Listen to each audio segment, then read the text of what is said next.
Hello beautiful souls, आप इस card को देख रहे हैं, क्वीन ऑफ पेंटिकल्स। इसने कितने प्यार से इस कॉइन को पकड़ा है और ये आपको दिखाता है कि फाइनेंस में आप बड़े स्ट्रॉन्ग हैं, आपके पास बहुत अच्छे फाइनेंसेस हैं, आपको फीमेल की सपोर्ट मिलती है, बड़ी ही नर्चरिंग एनर्जी है आपकी या आपके साथ होने वाली किसी फीमेल की।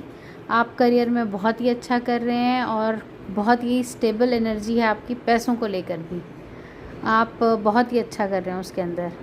और बैक एनर्जी अगर मैं देखूं तो this is the card of justice, और कार्ड ऑफ जस्टिस शो करता है कि आपके पास जो भी आप एफ़र्ट्स डालेंगे, भगवान उन सभी एफ़र्ट्स को जस्टिफाई करेगा और आपको ब्लेस करेगा विद गुड रिजल्ट्स।